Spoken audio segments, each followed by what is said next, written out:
चलिए इस तो बात करते हैं एक और नए क्वेश्चन के बारे में। इस क्वेश्चन में एग्जामिनर ने कहा एक निश्चित धनराशि पर 3 वर्ष में साधारण ब्याज के रूप में 540 रुपये अर्जित होते हैं। यदि 2 वर्ष में समान ब्याज दर पर 376.20 का चक्रवर्ती ब्याज अर्जित करता है तो मूलधन रुपए में ज्ञात करें। ये एग्जामिनर मुझसे पूछ रहा है। पहली बात तो आपको ये पता होना चाहिए कि साधारण ब्याज जो 2 साल का हो, 3 साल का हो, 4 साल का, 5 साल का हो, साधारण ब्याज जो पहले साल होगा वही कंटिन्यूस अगले साल चलता रहेगा, मतलब वो फ्लैक्चुएट नहीं होगा। 100 रुपये पहले साल है तो लास्ट 10 ईयर तक भी वो 100 रुपये ही रहेगा। चक्रवर्ती ब्याज क्या होता है? साधारण ब्याज के ऊपर जब हम ब्याज लगाते हैं तो उसे चक्रवर्ती ब्याज बोलते हैं, यानी कंपाउंड इंटरेस्ट बोलते हैं। अगर ये बात पता है तो ये क्वेश्चन डायरेक्ट निकलेगा। कैसे, जरा देखिए। एग्जामिनर ने कहा कि भैया 540 जो है वो 3 साल का मेरे पास क्या है, आपका साधारण ब्याज है। तो अगर मैं इसे 3 से डिवाइड कर दूंगा तो मेरे पास में 1 साल का जो ब्याज आएगा वो 180 रुपये आएगा। ये क्या है, आपका एसआई यानी कि साधारण ब्याज। अगर 1 साल का साधारण ब्याज कितना है आपका 180, तो अगले साल भी तो कितना होना चाहिए, 180 होगा। उससे अगले साल भी कितना होगा, 180 होगा। तो एग्जामिनर ने कहा कि भाई उसने मेरे को दिया हुआ है 2 साल का चक्रवर्ती ब्याज। अगर 2 साल का साधारण ब्याज मुझे पता है कि साधारण ब्याज जो है वो 360 है और 2 साल का चक्रवर्ती ब्याज मुझे पता है 376.2 है। तो अगर मैं इन दोनों का डिफरेंस निकालूंगा तो डिफरेंस क्या आएगा मेरे पास में, ब्याज के ऊपर ब्याज आएगा वो कितना आएगा आपका 16.2 रुपीज का। ये चक्रवर्ती ब्याज आएगा। ये कितने पे आया होगा, 180 रुपये पे। तो इसे 180 से अगर मैं इसे भाग कर दूंगा और इनटू में अगर 100 कर दूंगा तो ये मुझे मेरे को क्या मिल जाएगा, रेट ऑफ इंटरेस्ट मिल जाएगा। क्या मिल जाएगा मेरे को, आपका रेट ऑफ इंटरेस्ट मिल जाएगा। अब रेट ऑफ इंटरेस्ट मिल गया तो मुझे मालूम है कि प्रिंसिपल इनटू में रेट ऑफ इंटरेस्ट इनटू में आपका टाइम पीरियड, तो बराबर में क्या हो जाएगा मेरे पास में आपका एसआई यानी साधारण ब्याज। अब देखिए साधारण ब्याज जो दे रखा है मुझे 1 साल का अगर मैं लूंगा तो मुझे 180 रुपये लेना पड़ेगा। 2 साल का लूंगा तो 360 लेगा, 3 साल का लूंगा तो तीनों को मल्टीप्लाई करके 540 लेना पड़ेगा। तो मैं क्या लेता हूँ, मैं 1 साल का लेता हूँ। अगर मैंने इंटरेस्ट लिया 180 रुपये यानी 1 साल का, तो टाइम पीरियड भी मेरे पास में 1 साल होगा। इनटू में प्रिंसिपल ये मेरे पास में, आप मुझे रेट ऑफ इंटरेस्ट इसको सोल्व करना है।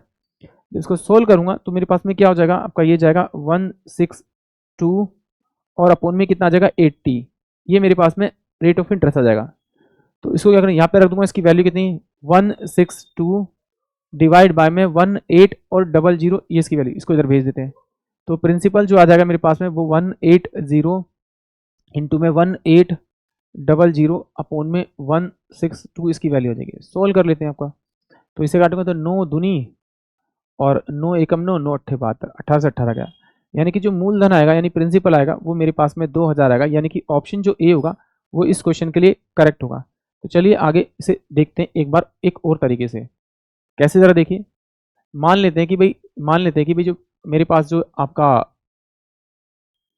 प्रिंसिपल अमाउंट है वो अगर 100 रुपये है, तो उसने क्या किया, 3 साल का मुझे साधारण ब्याज दे रखा है। मैंने माना कि भाई 3 साल का साधारण ब्याज पहले का कितना 180 रुपये है, दूसरे साल का भी कितना आपका 180 रुपये है, तीसरे साल का भी उसने साधारण ब्याज 180 रुपये दे रखा है आपका। तो देखिए अगर मैं इस वाले और इस वाले इन दोनों को जोड़ूंगा तो मेरे पास में टोटल जो अमाउंट आ रहा है ब्याज का 2 साल का वो कितना आ रहा है, 360 आ रहा है। ये साधारण ब्याज पे आ रहा है। बट जैसे ही मैंने देखा कि भाई 2 साल के अंदर चक्रवर्ती ब्याज पे कितना अमाउंट आ रहा है, तो ये देखा एग्जामिनर ने आपको 376.2 में से 360.0 अगर इसमें माइनस करूंगा तो मेरे पास में 2.6 और 1 आ रहा है। यानी कि 162 रुपये अधिक आ रहे हैं, यानी कि 16.2 ये अधिक आ रहे हैं। जरा सिंपल सी बात समझिए कि ये 180 रुपये पे ये 162 रुपये यहाँ पर आए हैं, तो इसी के ऊपर तो एक्स्ट्रा आए होंगे। तो अगर मैं इन दोनों को ले लूँ, यानी कि 16.2 अपोन में अगर 180 कर दूँ और इनटू में अगर मैं 100 से मल्टीप्लाई कर दूँ तो ये मेरे पास में आपका रेट ऑफ इंटरेस्ट आ जाएगा। तो इसको इससे काट देंगे, इससे इसको काट देंगे, तो ये कितना हो जाएगा आपका, ये आपका जाएगा 9 दूनी 18 और 9 एकम 9, 9 अट्ठे 72 यानी कि 9%। तो 9% क्या आएगा मेरे पास में, आपका रेट ऑफ इंटरेस्ट आ जाएगा। अब रेट ऑफ इंटरेस्ट आपको पता है तो प्रिंसिपल आपको निकालना है। प्रिंसिपल निकालना है तो सिंपल सी बात है, तो यहाँ पर ले लीजिए क्या है आपका, ये 180 आपका इंटरेस्ट था, प्रिंसिपल पी था, रेट ऑफ इंटरेस्ट 9/100 था और टाइम पीरियड 1 था। तो इसे काटेंगे तो कितना होगा, 9 दूनी 18 यानी कि 2000 क्या आ जाएगा आपका प्रिंसिपल आ जाएगा। यानी कि इसको तो लेने की जरूरत नहीं थी। यानी कि ऑप्शन जो ए है वो इस क्वेश्चन के लिए करेक्ट था।